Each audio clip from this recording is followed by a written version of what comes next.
Jain study group के Facebook live पर आप सबका हार्दिक स्वागत है। पंच परमेष्टि को वंदन नमस्कार करके हम शुरुआत करेंगे। जैन स्टडी के सभी धर्म प्रेमी भाइयों और बहनों को मेरा जय जिनेन्द्र। तीर्थंकर परमात्मा ने चतुर्विध संघ की स्थापना की। चतुर्विध संघ में किसका समावेश होता है?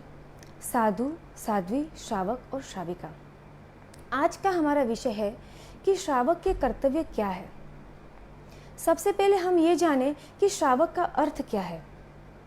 जो श्रद्धापूर्वक जिन वाणी का श्रवण करे, 5 अणुव्रत, 3 गुणव्रत और 4 शिक्षा व्रत रूपी 12 व्रतों का विधि पूर्वक गुरु भगवंत के पास उन व्रतों को धारण करे और जिनकी प्रत्येक क्रिया विवेक युक्त होती है, उन्हें श्रावक कहा जाता है। इस संसार में प्रत्येक व्यक्ति की कोई ना कोई रिस्पॉन्सिबिलिटीज होती है। हस्बैंड की वाइफ के प्रति, वाइफ के हस्बैंड के प्रति, बच्चों की माता पिता के प्रति, माता पिता की बच्चों के प्रति, सबकी कोई ना कोई रिस्पॉन्सिबिलिटीज होती है। तो श्रावक जो कि चतुर्विध संघ का एक महत्वपूर्ण अंग है, एक महत्वपूर्ण हिस्सा है, उस श्रावक के कर्तव्य क्या है? श्रावक के जो बेसिक कर्तव्य है, प्रायः कई लोग इसके बारे में जानते हैं। जैसे कि वार्षिक कर्तव्य 11 है, पर्युषण पर्व के समय के कर्तव्य 5 है, जैसे कि अमारी प्रवर्तन, साधर्मिक भक्ति, अट्ठम तप, क्षमापना और तीर्थ यात्रा। प्रतिदिन करने योग्य श्रावक के कर्तव्य 6 हैं, जैसे सामायिक, 24 सप्तो, वंदना, प्रतिक्रमण, कार्योत्सव और पचखाण। लेकिन इन कर्तव्य के अलावा श्रावक के कौन से कर्तव्य है? श्रावक की रिस्पॉन्सिबिलिटीज जिन शासन के प्रति, चतुर्विध संघ के प्रति, यानी कि साधु साध्वी जी के प्रति श्रावक के कर्तव्य क्या है? सबसे पहला जो श्रावक का कर्तव्य है वो ये है कि सुनना। श्रावक का अर्थ ही है सुनना।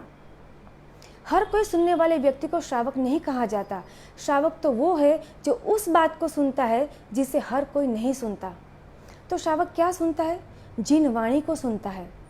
शास्त्रों का श्रवण करके तत्वों का ज्ञान प्राप्त करता है। तो सुनना ये श्रावक का सबसे पहला कर्तव्य है। सुनने के बाद, तत्व के ज्ञान को प्राप्त करने के बाद जहाँ साधु साध्वी जी नहीं पहुँच पाते, वहाँ जाकर प्रवचन के माध्यम से शासन की प्रभावना करना यह श्रावक का दूसरा कर्तव्य है। उत्तराध्ययन सूत्र में 8 प्रकार की प्रभावना के बारे में बताया गया है कि 8 अलग अलग प्रकार से श्रावक शासन की प्रभावना कर सकता है, जिसमें सबसे प्रथम कहा गया कि प्रवचन के माध्यम से शासन की प्रभावना करना। उसके अलावा धर्म कथा के माध्यम से, तपश्चर्या के माध्यम से, व्रत के पालन के माध्यम से, स्तुति स्तवन के माध्यम से, इस प्रकार अलग अलग 8 प्रकार से शासन की प्रभावना करना श्रावक का दूसरा कर्तव्य है। तीसरा जो श्रावक का कर्तव्य है वो ये है कि स्वयं धर्म में स्थिर रहते हुए अन्य को भी धर्म में स्थिर करना। शास्त्र का दृष्टांत है कि ढंक नाम के श्रावक ने किसको धर्म में स्थिर किया? प्रियदर्शना साध्वी जी, जो कि जमाली की पत्नी थी और भगवान महावीर की पुत्री थी। भगवान महावीर का जो सिद्धांत था, कड़ माने कड़े और चल माने चले, इस सिद्धांत को जमाली ने मिथ्या माना और प्रियदर्शना साध्वी जी ने भी जमाली की बात को ही सत्य माना। लेकिन ढंक श्रावक ने युक्ति पूर्वक प्रियदर्शना साध्वी जी को धर्म में स्थिर किया, उनके मिथ्यात्व को दूर किया। इसी प्रकार नागिला नामक श्राविका ने भी भवदेव मुनि को धर्म में स्थिर किया। तो स्वयं धर्म में स्थिर रहते हुए अन्य को भी धर्म में स्थिर करना ये श्रावक का तीसरा कर्तव्य है। श्रावक का चौथा कर्तव्य है न्यायपूर्ण जीवन जीना।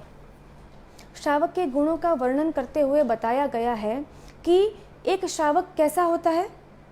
अपेक्षा, अपरिग्रह और अपारंभा।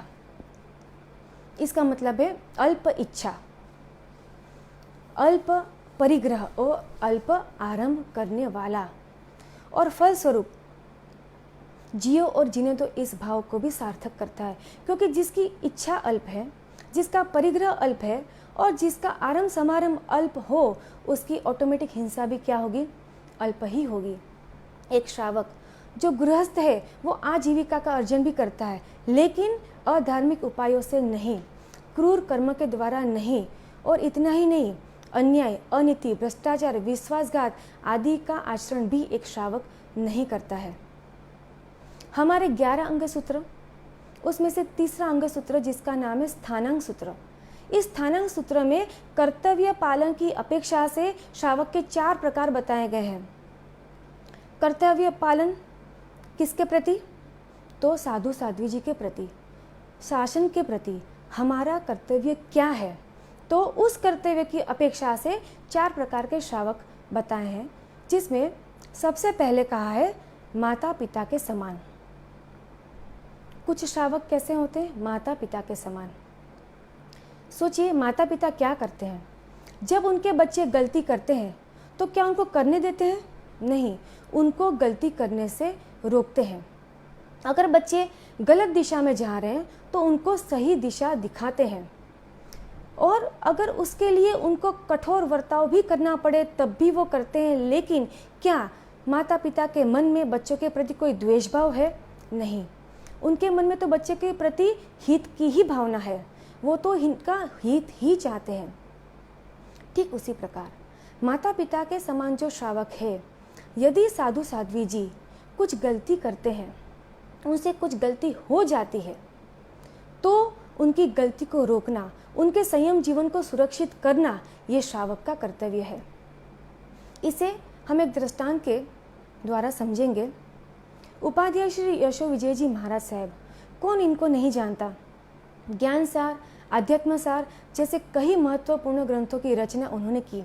इतने विद्वान, इतने ज्ञानी, और उनके विषय में कहा जाता है कि कोई एक गाथा पर अगर वो विवेचन शुरू करे तो 6-6 महीने तक सिर्फ उस एक गाथा पर उनका विवेचन चलता था। सोचिए उनके ज्ञान की गरिमा, सोचिए वो कितने प्रभावशाली रहे होंगे, कितने प्रतिभाशाली रहे होंगे। लेकिन कई बार ऐसा देखा जाता है कि जैसे जैसे ज्ञान बढ़ता है वैसे वैसे अहंकार भी बढ़ता जाता है। अब यशो विजय जी महाराज साहब, उनकी ख्याति, उनकी यशो कीर्ति 10 दिशा में फैली हुई थी, और विजय का प्रतीक अनेक यशो पताकाएं उनको प्राप्त थी। वे क्या करते थे कि जब वे प्रवचन के लिए जाते और स्थापना जी को स्थापित करते, तब उस समय उस स्थापना जी पर वो उनकी यशो पताकाएं भी लगा देते, जो कि अहंकार का एवं मान कषाय का प्रतीक थी। कितने श्रावक श्राविका जी उनके प्रवचन को सुनने आते। एक बार एक श्राविका का ध्यान उन पर गया। उस श्राविका ने सोचा कि जिस तरह से यशो पताकाएं उपाध्याय जी लगाते हैं, ये अहंकार का प्रतीक है। इसका मतलब कि ज्ञान के साथ साथ उन्हें अहंकार भाव भी आ चुका है। एक श्राविका होने के नाते मेरा यह कर्तव्य है कि कुछ ऐसा करूं जिसके कारण उनको उनकी गलती का एहसास हो। अगर मैंने ऐसा नहीं किया और अगर ऐसा ही चलता रहा तो हो सकता है उनका पतन हो सकता है वो दुर्गति में भी चले जाए। ये सोचकर वो श्राविका उनके पास जाती है। उनको वंदन नमस्कार करके उस श्राविका ने उपाध्याय श्री यशो विजय जी महाराज से प्रश्न किया कि भंते, आप इतने विद्वान हैं, आप इतने ज्ञानी हैं, मैंने आपको देखा है लेकिन गौतम स्वामी को मैंने नहीं देखा, तो क्या गौतम स्वामी आप जितने ही ज्ञानी थे कि आपसे ज़्यादा ज्ञानी थे? तब यशो विजय जी महाराज कहते, आप कैसी बात करते हैं? कहाँ गौतम स्वामी और कहाँ मैं, कहाँ वो 4 ज्ञान के धनी और कहाँ मैं, उनके सामने मैं तो कुछ भी नहीं। श्राविका ने वापस प्रश्न किया, तो क्या महावीर भगवान, उनका ज्ञान आपके जितना ही था? अरे आप कैसी बात करते हैं? महावीर भगवान तीर्थंकर परमात्मा, केवली भगवंत, उनके ज्ञान के सामने मेरा ज्ञान क्या? वो तो ज्ञान का समुद्र, और उनके ज्ञान के सामने मेरा ज्ञान तो एक बिंदु समान भी नहीं है। फिर श्राविका ने प्रश्न किया, आप कहते हैं भंते कि आपसे ज़्यादा गौतम स्वामी ज्ञानी थे और गौतम स्वामी से ज़्यादा महावीर भगवान ज्ञानी थे, तो जब गौतम स्वामी प्रवचन देते होंगे या महावीर भगवान अपने देशना देते होंगे, तब उस समय वे कितनी यशो पताकाएं लगाते होंगे। बस ये प्रश्न सुनते ही यशो विजय जी महाराज को अपनी गलती का एहसास हुआ। उन्हें उनकी अंतरात्मा जग उठी और उसी समय उन्होंने सारी यशो पताकाएं तोड़कर फेंक दी और उस श्राविका का उपकार माना। कहने का तात्पर्य है कि माता पिता समान जो श्रावक होते हैं, श्रावक को ऐसे भी अम्मा पिया की संज्ञा दी गई है। क्यों अम्मा पिया कहा गया है? कि श्रावक जो माता पिता के समान होते हैं, वो मुनि भगवंत के संयम जीवन की रक्षा का दायित्व उनके ऊपर होता है। अगर उनसे कोई गलती हो जाती है तो उन गलती की ओर उनका ध्यान दोहरना, उनकी गलती को सुधारना और उनके संयम जीवन की रक्षा करना उनका कर्तव्य है। दूसरे प्रकार के श्रावक भाई के समान। सोचिए कि घर में भाई है और दूसरे भाई बहन से कोई गलती हो जाती है, कोई मनमुटाव हो जाता है, कोई मतभेद हो जाता है, कोई कहासुनी हो जाती है, तो क्या भाई को अपने भाई बहन के प्रति द्वेष भाव रहता है? नहीं, उसका वात्सल्य भाव अपने भाई के प्रति, अपनी बहन के प्रति जैसा है वैसा ही रहता है।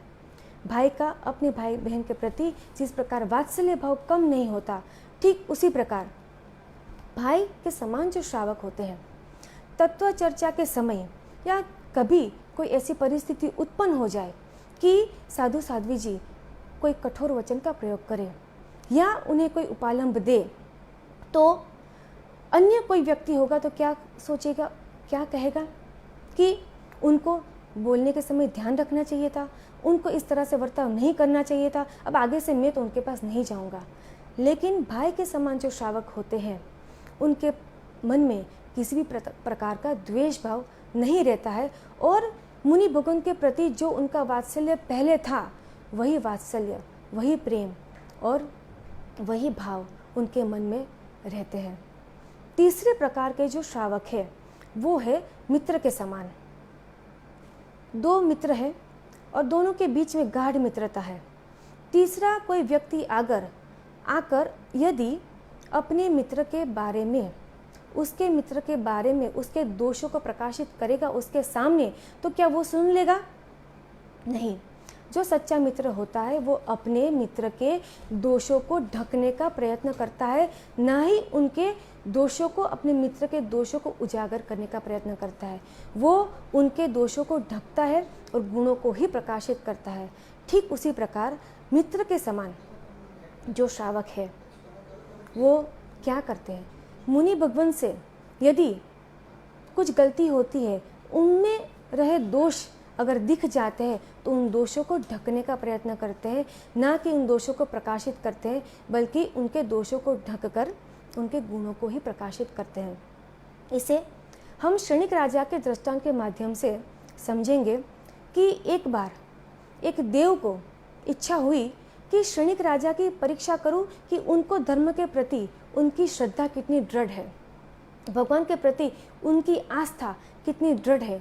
ये जानने के लिए उनके मन में, एक देव के मन में परीक्षा करने का निर्णय हुआ और उस देव ने गर्भवती साध्वी जी का रूप धारण किया। जिस मार्ग से क्षणिक राजा पसार हो रहे थे, उसी मार्ग से सामने से गर्भवती साध्वी जी आ रही है। अब सोचिए, यह दृश्य देखकर क्षणिक राजा ने क्या किया? क्या उन्होंने पूरे गांव में ढिंढोरा पीटा कि ये पापी है, ये दुष्ट है, इसने अनुचित कार्य किया है, इसको दंड मिलना चाहिए, उसको देश निकाला देना चाहिए? नहीं। उन्होंने क्या किया? उन्होंने साध्वी जी के पास जाकर कहा कि आप मेरे साथ राजमहल चले और अंतपुर में आपके प्रसव की सारी व्यवस्था हो जाएगी। शासन की हिलना ना हो, शासन की निंदा न हो, उसके लिए क्षणिक राजा ने क्या किया? जो दोष थे साध्वी जी में, उन दोषों को ढका। उन्होंने साध्वी जी से कहा कि किसी को कुछ पता नहीं होगी, पता नहीं चलेगा और शासन की हिलना भी नहीं होगी।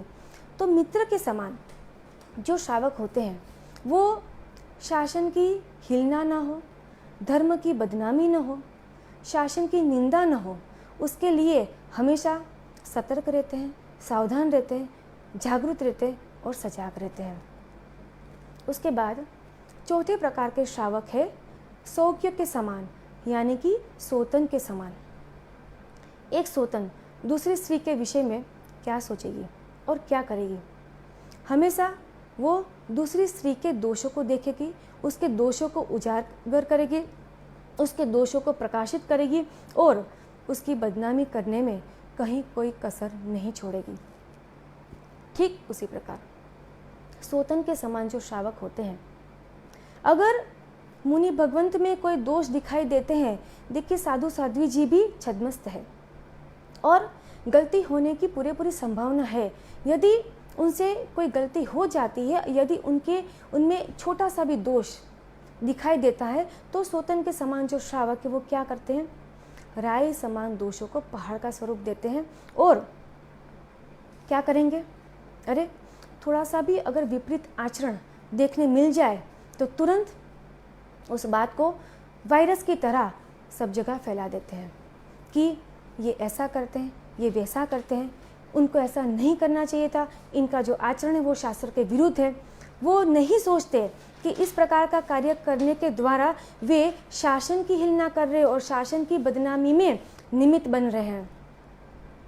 हमें ये सब जानकर आत्मनिरीक्षण करना है, चिंतन करना है। क्या हम सच्चे श्रावक हैं? क्या हम सच्चे श्रावक हैं? क्या श्रावक के गुण, जो 21 गुण श्रावक के बताए गए, वो हमारे भीतर में है? क्या हम दृढ़धर्मी है? क्या हम प्रियधर्मी है? क्या हम तत्व के जानकार है? क्या हम सही मायने में श्रावक कहलाने के योग्य भी है? अगर नहीं तो हमें इस दिशा में पुरुषार्थ करना है। हमें यही भावना बानी है कि चतुर्विध संघ में हमें स्थान प्राप्त हो। जब तक साधु बनने की योग्यता हमारे भीतर में न प्रकटे, तब तक हम सच्चे श्रावक बने और सच्चे श्रावक बनकर प्रामाणिकता से अपने कर्तव्य का पालन करें। इसी भाव के साथ जय जिनेन्द्र, जिन आज्ञा से कम अधिक विपरीत कुछ भी कह दिया हो तो अरिहंत अनंत सिद्ध केवरी प्रभु आपकी साक्षी से तस्मिच्छामि दुक्कडम। आप सबको अगर कोई भी क्वेश्चन है तो आप कमेंट में बता सकते हैं, पूछ सकते हैं। जय जिनेन्द्र।